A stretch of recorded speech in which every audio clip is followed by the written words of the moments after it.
Good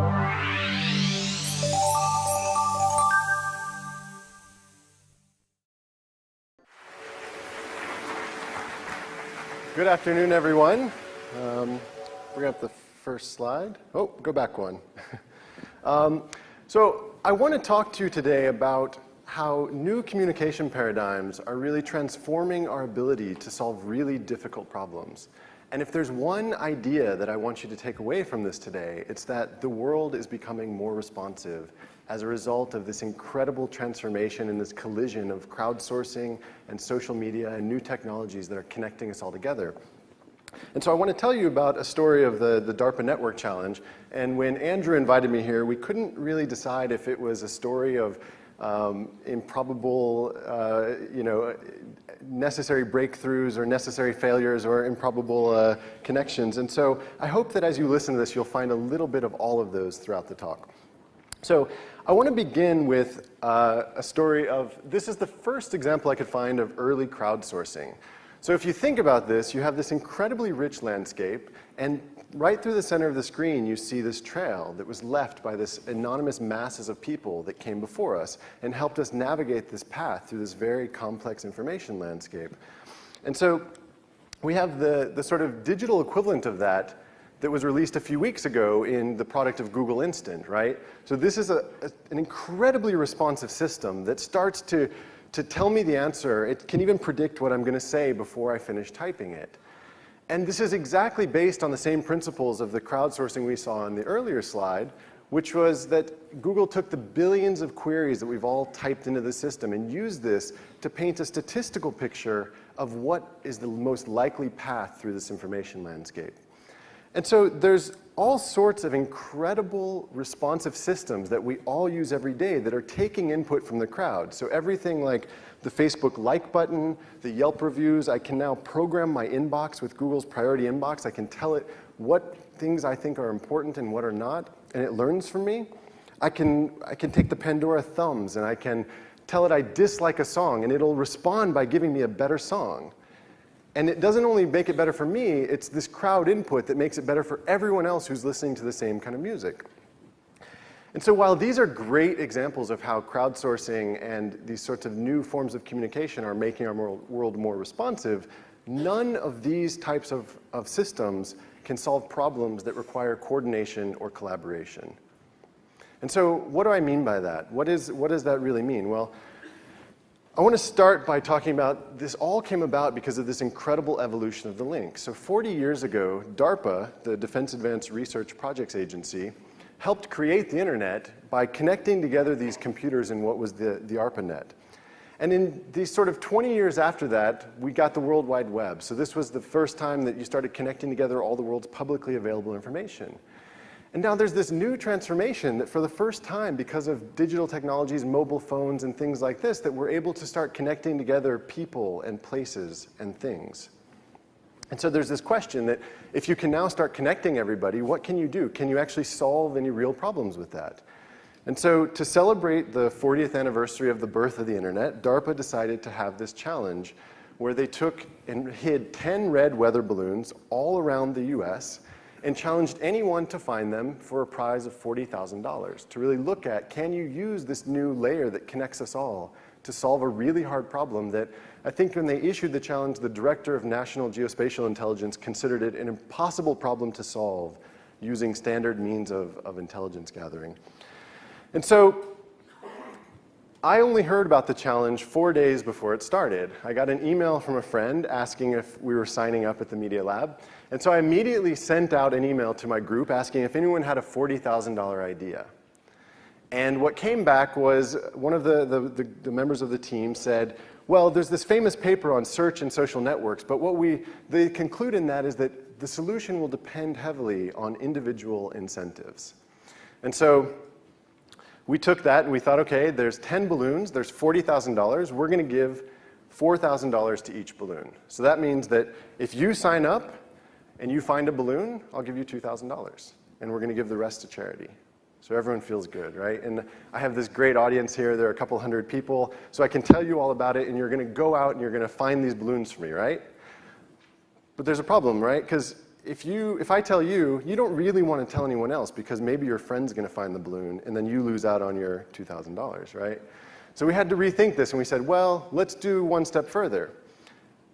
I want to tell you and I want you to tell your friends. So if you sign up and you tell your friend finds the balloon, we're going to give him the $2,000 because he did the hard work. But we're going to give you half of the remaining amount. We're going to give you $1,000 because you referred him to us. And you can continue this so on, just having that remaining amount until you end up splitting pennies. So we needed then, we had a great incentive system in place. We needed something to keep track of all of this. So I built a website that was at balloon.mit.edu. And it just said anyone would come and they would sign up and they would look at this and they'd put in their email and their username. And what it would do is it would generate a personal URL. So this guy would get balloon.mit.edu/Bob. And now Bob could take this and he could go out and spread the word in whatever way he thought was the best. We gave him the ownership of the solution and let him do it for us. And so he would send it out through whatever channels he had available. His friend would click on it. He would come to Bob's website now, except that it would look exactly the same as what Bob saw. He would sign up, get his own personal URL, and repeat this process. And so behind the scenes then, we were building this spontaneous network of people that were drawn together by trying to find these balloons. And so you can imagine that this keeps branching and building more of a sort of family tree. And so something incredible happened, and we launched the site. So I built the site in 2 days and then launched it. And nothing really happened right away until a few hours later we got picked up by Slashdot. And so here's what it looks like when you get picked up by Slashdot. And I like to think that, as someone commented, that this whole thing would have been faster if there had been a little boy trapped inside of each balloon. But I want to try to give you a sense for what it means for there to be this sort of chain reaction and this cascade where you start wiring together people, forming this spontaneous communication network that acts like a social nervous system in some sense. We have this distributed sensor network that's all throughout the US listening and looking for balloons. And so what I'm going to do is play for you a sound of I've encoded this spreading process in sound. So what you're going to hear is that somebody who signed up with us directly, like Bob, gets a very low tone, whereas people who signed up underneath him get a higher tone, and so on down the chain. And so just to kind of train you to what those tones are going to sound like, so this would be Bob, this would be Carl, Chucker, Casey, and so on. And you can imagine this continues going on. And so we're going to jump to the part where Slashdot picked us up, and I've compressed a day's worth of signups into 1 minute. And I just want you to listen to that. And so as you're listening, this is the actual network that resulted as a result of this. What you see are the black dots correspond to people, and the red lines are the connections of who signed them up. So you have MIT at the center, and as you go farther out, you get higher frequency tones.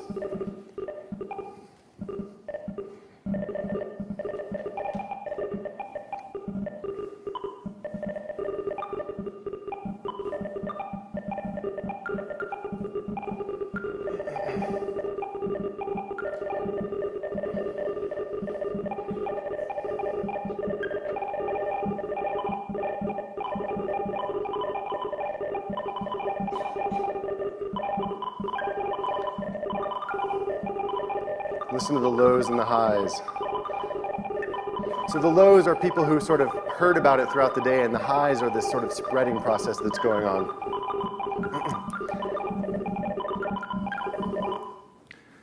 So we came into the lab the next day. The challenge was about to start, and we thought, wow, this is great. We have this incredible network we've built overnight, and it's spread all throughout the country. So we're just going to like nail this thing. We're going to just kill this competition immediately.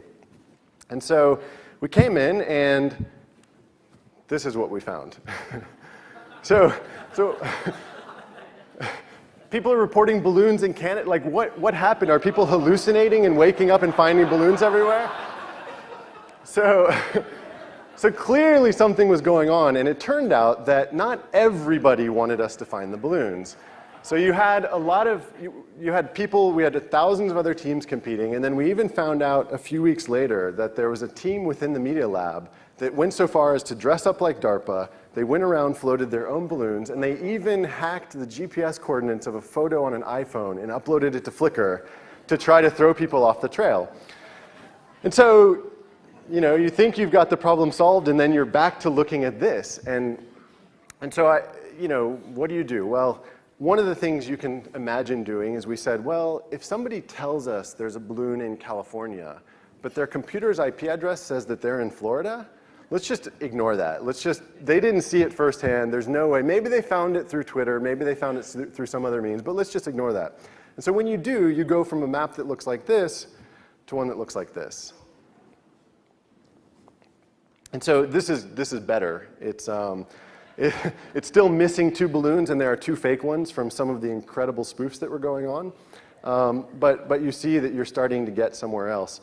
And at the end, so I actually lied a bit that I wish that we had had maps in place the day we came in, but in fact, the whole thing happened so quickly that we were really working off of a whiteboard, and I think there's a lesson in there somewhere about having the right tools.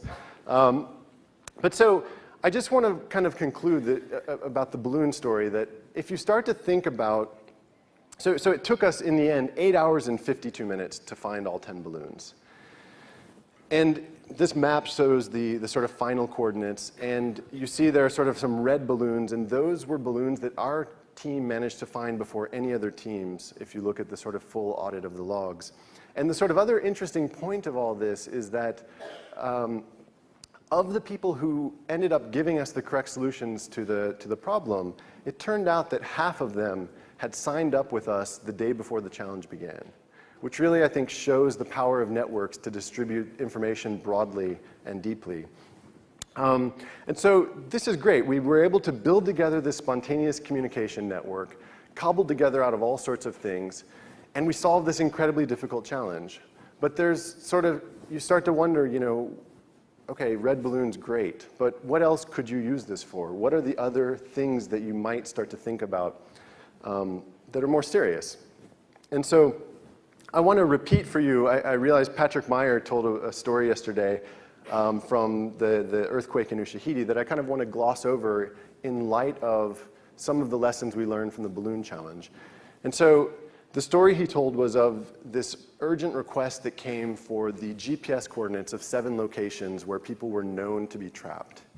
And what's really fascinating is that there was it was in Patrick's living room in Cambridge, there was a graduate student who was really good at finding these GPS coordinates of these addresses. In third world country, addresses don't equate to GPS coordinates. And if you need to send a search and rescue team somewhere, you need to get these precise coordinates. And so she managed to find 6 of the 7 coordinates, but there was this outstanding one that you see on the bottom right there, which says that she's finished all but one at the Bonprix near the Naples Inn Hotel. And so imagine you're a graduate student, you're sitting in a snowy room in Cambridge, Massachusetts, and you're trying to find the GPS coordinates of this building in Haiti. Think back 5 years ago, what would you have done? I mean, there was nothing you could have done 5 years ago to try to solve this problem. And so what did she do? Well, today she tweeted, right? She sent it out to the universe. And very quickly, someone got back and said, look, I don't know where the building is, but the hotel belongs to the Holiday Inn. And maybe that's helpful, maybe because the Holiday Inn is near that building. And so the student realized that, oh, well, the Holiday Inn must have a pool, and it's probably the only place in Port-au-Prince that has a pool. So using the satellite images, she found this hotel. And that's great. You're now just closer to finding where that building is that's beside the hotel. And then something incredible happened. Somebody tweeted that there was a guy in Brooklyn who used to work at that hotel, and here's his phone number and his address. Call him. And so I think it was Patrick who actually called the guy in the middle of the night, and in mixed French Creole and English, the guy managed to take them on the satellite image of the map, walk them through the streets to where this building was. And so when you think about this again, you realize that what I think you should realize is that our communication paradigms are broken. And I actually think that's a bit too strong of a statement. What I'd like to say really is that our communication paradigms are in their adolescence. We're just now starting to see some new types of communication that are really transforming our ability to solve problems. And so this is great. We've known for decades that society is organized around strong ties and weak ties. So the strong ties are your best friends and your family, and the weak ties are your coworkers and your friends from high school and those guys you used to drink at the certain bar with in college. And for years, we've had ways of communicating with our strong ties and weak ties through phone and email, and these have kind of evolved over the years to support more complex and nuanced transactions. But what we've really seen with Twitter and Facebook is that we have new ways of keeping up with our weak ties. And so if you think about Facebook, it's one of the most successful companies in the last decade, and I would argue that the reason for that is that they solved a really hard communication problem. If you think back again 5 or 10 years, and you ask yourself if you wanted to keep up with your friends from high school or this group that you used to know, not only would it have been kind of socially awkward to just email them or call them and ask them what they're doing and what they're up to, but it would cost you a lot of energy to track them down and find them. And so what did Facebook do? They gave everyone a profile and made it incredibly simple to friend each other and to sort of passively keep up. So they lowered the cost completely for keeping up with your weak ties.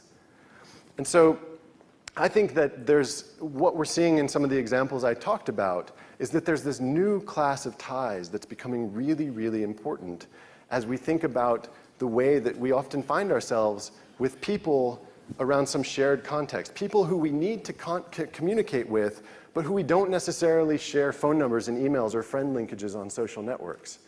And I think that this is a real problem. We don't have systems that have lowered the cost to communicate with our spontaneous and temporary ties.